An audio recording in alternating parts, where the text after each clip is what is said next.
Goeiemiddag, baie welkom by Leer Ken God. My naam is Abigail. En in vandag se video gaan ons Genesis 30 doen. Ek wil hê ons moet net gou ons oop toemaak en vir die Here vra om vir ons die woord oop te maak. God en Hemelse Vader, baie dankie vir nog 'n geleentheid om u woord te leer ken, om u beter te leer ken. Maak asseblief vir ons die woord oop, sodat ons kan sien wat ons moet sien, hoor wat ons moet hoor en leer wat ons moet leer. Ons bid dit in die naam van Jesus. Amen. Okay, so Genesis 30 het nie 'n opskrif nie. So ons gaan net aan. Hy het wel 'n vers 1. En toe Rachel sien dat sy vir Jakob geen kinders baar nie. Okay. So in die vorige hoofstuk het Lea, Jakob was nie ek sou nie sê, ek kan nie sê hy was nie lief vir Lea nie, maar hy was baba lief vir Rachel. En God het toe gesien dat Jakob het vir Rachel baie liewer as vir Lea.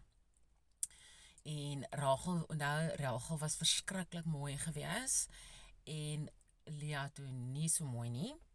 En God het haar soort van gevywer en haar baarmoeder oopgemaak, en toe het sy kinders gebaar vir Jakob, maar Rachel nie. Okay, so vers 1. En toe Rachel sien dat sy vir Jakob geen kinders baar nie, het Rachel jaloers geword op haar suster en aan Jakob gesê, gee vir my kinders of anders sterf ek. Toe het Jakob kwaad geword vir Rachel en gevra, as ek dan in die plek van God, wat die vrug van die skoot aan jou onthou het. En sy antwoord, daar is my slavin Bilha, gaan by haar in, dat sy op my knieë kan baar, en ek ook uit haar gebou kan word. Onthou hulle met Sarah, toe Sarah nie kon swanger raak, toe sê sy vir vir Abraham, vat die slavin en kry by haar babatjie. History repeat itself, nee, hier kan jy dit sommer duidelik sien. Vers 3. Vers 4. Daarop het sy aan hom, haar slavin Bilha, as vrou gegee, en Jakob het by haar ingegaan. En Bilha het swanger geword en vir Jakob 'n seun gebaar. Toe sê Rachel, God het aan my reg verskaf en my ook verhoor en my 'n seun gegee, daarom het sy hom Dan genoem. En Bilha, die slavin vir Rachel, het weer bevrug geword en vir Jakob 'n tweede seun gebaar. Toe sê Rachel, ek het bo menslike worstelinge met my suster geworstel en ook oorwin, en sy het hom Naftali genoem. En toe Lea sien dat sy opgehou het met baar, neem sy haar slavin Silpa en gee haar aan Jakob as vrou. Weet jy. En Silpa, die slavin van Lea, het vir Jakob 'n seun gebaar. En toe sê Lea, gelukkig, en sy het hom Gad genoem. Daarna het Silpa, die slavin van Lea, vir Jakob 'n tweede seun gebaar. Toe sê Lea, ek gelukkige, want die dogter sal my gelukkig prys, en sy het hom Aser genoem. En Reuben het in die dae van die koringsoes gegaan, en in die veld liefdesappels gevind, en die na sy moeder Lea gebring. Toe sê Rachel vir Lea, gee my tog van jou seun se liefdesappels.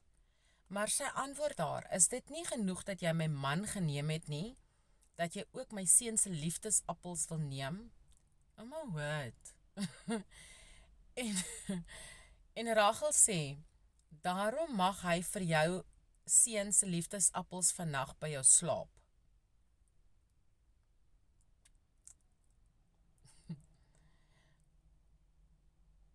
Kyk nee, ek verstaan destyds het die manne meer as een vrou gehad, maar ek kan nie imagine wat die slaapreëlings gewees het. Wie slaap nou wanneer met die man nie? Dit is net something else. Okay, so vers 16. Toe Jakob dan die aand uit die veld kom, gaan Lea hom tegemoet met die woorde, jy moet na my kom, want ek het jou eerlik gehuur vir my seun se liefdesappels, en hy het die nag by haar geslaap. En God het Lea verhoor, sy het bevrug geword, en vir Jakob 'n 5de seun gebaar. Toe sê Lea, God het my loon gegee, omdat ek my slavin aan my man gegee het, en sy het hom Isaskar genoem. En Lea het weer bevrug geword en vir Jakob 'n 6de seun gebaar. Toe sê Lea, God het my 'n mooi geskenk gegee. Nou sal my man uiteindelik by my woon, want ek het vir hom 6 seuns gebaar. En sy het hom Sebulon genoem. En daarna het sy 'n dogter gebaar en haar Dina genoem. En God het aan Rachel gedink, ag mooi, ag jene. En God het haar verhoor en haar skoot oopgemaak, en haar skoot geopen. Nou, ek dink die feit dat God nie eers vir Rachel daai kinders gegee het, omdat sy regtig super mooi was, en sy kon die kruis dra 'n rukkie vir die feit dat sy nie 'n kind gaan kry nie. Maar nou het Lea, 7 kinders, 6 kinders? 6. En toe kry sy nog vir Dina ook, 7. So, ek dink sy kan nou happy wees, soort van, want sy het vir haar man baie kinders gegee. En toe dink God aan Rachel. Dis baie mooi. En God het aan Rachel gedink, en God het haar verhoor en haar skoot geopen. Dit sê vir my dat sy het nie opgegee om te bid nie, nê? En sy het hom Josef genoem. En gesê, mag die Here vir my 'n ander seun daarby voeg. En nadat Rachel Josef gebaar het, sê Jakob vir Laban, laat my trek dat ek na my woonplek en my land kan gaan. En alweer vergeet, Jakob sit nog steeds in daai plek en werk vir Laban. Ja, hy moes 7 jaar gewerk het vir Rachel. En toe gee Laban moes nou vir Lea skelmpies die nag, en toe moes hy nog 7 jaar werk.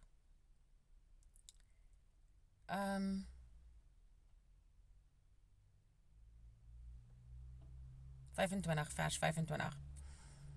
En nadat Rachel Josef gebaar het, sê Jakob vir Laban, laat my trek dat ek na my woonplek en my land kan gaan.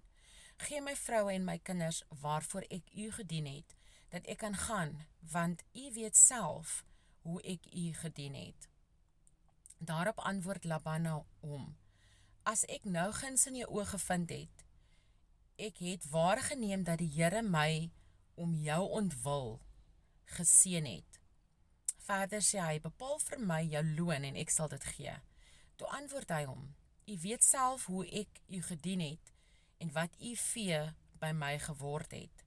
Want min was dit wat u voor my koms gehad het, en dit het sterk vermeerder, en die Here het u geseën op my voetspoor.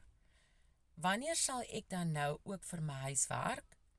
En hy vra, wat moet ek jou gee? Toe antwoord Jakob, u hoef my niks te gee nie. As u hierdie ding vir my wil doen, wil ek weer u kleinvee oppas, ja, versorg. Ek sal vandag deur al u kleinvee deurgaan, en daaruit al die gestippelde en bont vee uitkeer. Al die vee onder die skaaplammers wat swart is, en die bontes en die gestippeldes onder die bokke, dit moet my loon wees. En my regverdigheid sal later vir my getuig. As ek kom om my loon na te gaan, sal alles wat nie gestippel of bont is onder die bokke en wat nie swart is onder die skaaplammers nie, gesteelde goed by my wees. Toe antwoord Laban, goed, laat dit wees volgens jou woord. En hy het dieselfde dag uitgekeer die gestreepte en bontbokke en al die gestippelde en bontbokoeie, almal wat wit aan hulle gehad het, en almal wat swart was onder die skaaplammers, en die aan sy seuns afgegee. En hy het 'n afstand van 3 dae bepaal tussen hom en Jakob het die oorige kleinvee van Laban opgepas. Toe neem Jakob vir hom groen latte van populier, 'n mandel en plat aanhoud en hy skil daar in wit strepe sodat die wit van die latte uitkom. En hy sit die latte wat hy geskil het vlak voor die vee in die trogge, in die drinkbakke waar die vee kom drink het. En hulle het verhit geword as hulle kom drink. En die vee het verhit geword by die latte en die vee het gelam, gestreeptes, gestippeldes en bontes. Toe skei Jakob die lammers en hy draai die koppe van die vee na die gestreeptes en almal wat swart was onder die Laban se vee. En hy het vir hom afsonderlike troppe gemaak en die nie onder Laban se vee gesit nie. En elke keer as die sterkste diere verhit word, sit Jakob die latte voor die oë van die vee in die trogge, sodat hulle verhit sou word by die latte. Maar as die vee swakkerig was, het hy dit nie ingesit nie, so was dan die swakkes vir Laban en die sterkes vir Jakob. En die man het buitengewoon uitgebrei en baie klein vee en slavinne en slawe en kamele en esels gehad. Hy het omtrent toe nou geboer met hierdie klomp vee, nee. En dis die einde van Genesis 30. Ek het net gekyk